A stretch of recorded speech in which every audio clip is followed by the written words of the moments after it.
Assalamualaikum warahmatullahi wabarakatuh. Innal hamdalillah nahmaduhu wa nasta'inuhu wa nastaghfiruh wa na'udzu billahi min syururi anfusina wa min sayyiati a'malina. May yahdihillahu fala mudhillalah wa may yudhlil fala hadiyalah. Asyhadu an la ilaha illallah wahdahu la syarikalah wa asyhadu anna Muhammadar abduhu wa rasuluh la nabiyya wa rasula ba'da. Pertama-tama dan yang paling utama, marilah kita panjatkan kehadirat Allah Subhanahu wa Ta'ala atas segala nikmatnya yang telah diberikan kepada kita semua. Dari nikmat sehat, nikmat taufik, nikmat hidayah, dan nikmat inayah, serta nikmat yang paling besar adalah nikmat iman dan Islam. Salawat serta salam tak lupa kita haturkan kepada keharibaan Nabi besar Muhammad SAW yang telah membawa kita dari zaman kegelapan menuju zaman yang terang benderang, yakni ila zulumati ila nur. Pada kesempatan kali ini saya akan menjelaskan tentang arti dari sabar. Sabar berasal dari kata sabara yasribu, yang artinya menahan. Kemudian, menurut istilah, sabar adalah menahan diri dari kesusahan dalam menyikapi sesuai syariat dengan akal pikiran. Kemudian sabar juga mengandung arti menjaga lisan dari celaan dan menahan anggota badan dari perbuatan dosa. Sabar sendiri adalah pilar kebahagiaan orang hamba, karena dengan kesabaran seorang akan terjaga dari kemaksiatan. Dengan sabar juga kita bisa konsisten dalam menjalankan ketaatan dan tabah dalam menghadapi berbagai macam cobaan. Sabar sendiri merupakan ajaran yang banyak sekali disinggung di dalam Al-Quran serta di dalam hadis. Sehingga manusia harus senantiasa diarahkan untuk selalu bersabar dalam kehidupannya. Kesabaran yang paling sebenarnya adalah kemampuan di dalam mengendalikan sikap, sehingga bisa dengan ikhlas dan rela hati dalam menerima kondisi yang sedang dihadapinya. Allah Subhanahu wa Ta'ala menjanjikan balasan yang paling baik di akhirat nanti, karena pada senyatanya Allah Subhanahu wa Ta'ala berfirman dalam surah Al-Baqarah ayat 153 yang berbunyi, Bismillahirrahmanirrahim, Ya ayyuhalladzina amanu stami'u bisabri wassalah innallaha ma'as sabirin, yang artinya, wahai orang-orang beriman, mohonlah pertolongan kepada Allah Subhanahu wa Ta'ala dengan sabar dan sholat. Sesungguhnya Allah beserta orang-orang yang sabar. Dalam ayat Al-Quran tersebut, Allah menjanjikan kepada orang-orang yang bersabar bahwa Allah akan selalu beserta mereka, yang menjadikan sabar dan sholat sebagai pertolongan. Kemudian Allah juga menjanjikan kedudukan yang paling tinggi, yakni di surga nanti, bagi hamba-hambanya yang bersabar.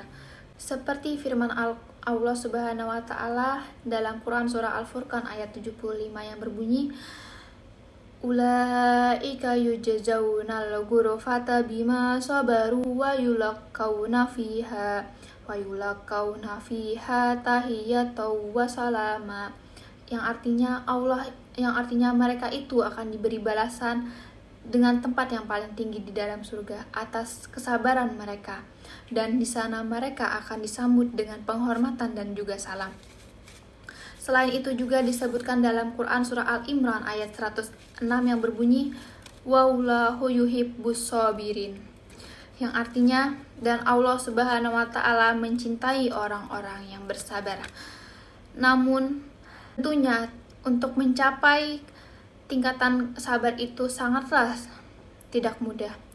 Allah juga berfirman dalam Quran surah Al-Baqarah ayat 45 yang berbunyi, Wasta'inu bis-sabri was-shalah naha lakabiratun illa ala khasiin, yang artinya, dan memohonlah pertolongan kepada Allah Subhanahu wa Ta'ala dengan sabar dan sholat, karena dengan sabar, dengan sholat itu sungguh sangat berat, kecuali bagi orang-orang yang khusyuk.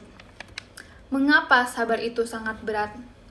Karena sebagaimana artinya sendiri, di dalam bersabar kita harus mampu dalam menahan diri kita. Dengan bersabar juga kita harus mampu bertahan dari hal-hal yang menggoda kita. Karena yang nampaknya menyenangkan dan memberikan kenikmatan.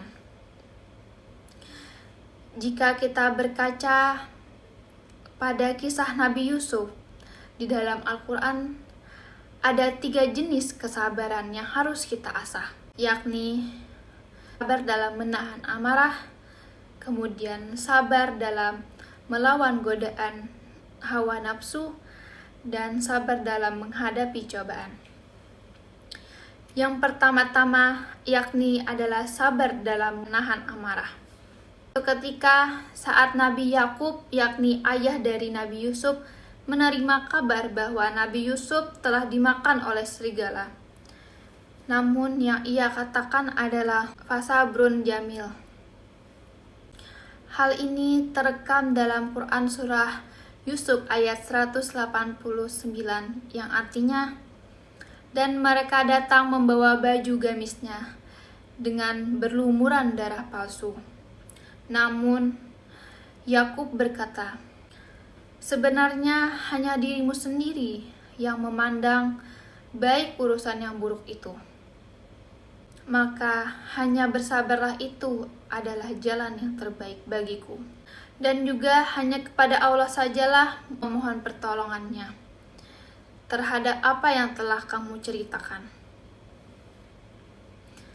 Kesabaran dalam menahan amarah juga ditunjukkan oleh Nabi Yusuf. Di penghujung kisah, Nabi Yusuf saat menjadi seorang guru besar atau orang besar, dan para saudaranya yang dulu meminta maaf kepadanya.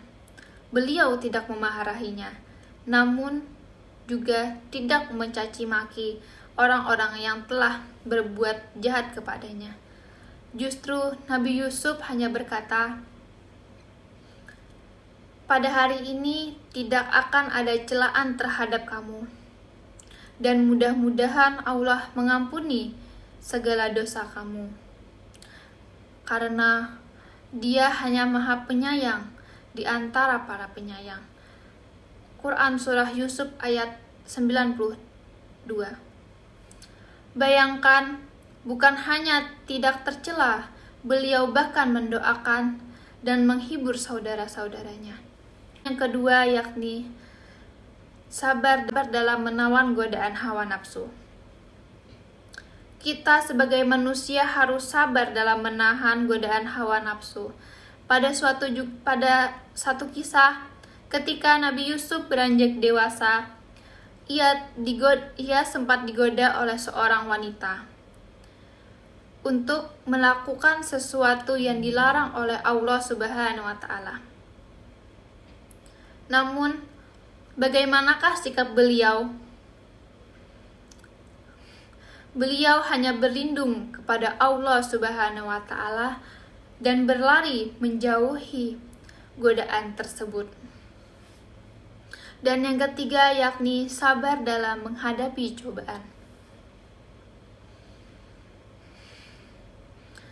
Kita juga harus sabar dalam menghadapi cobaan yakni musibah.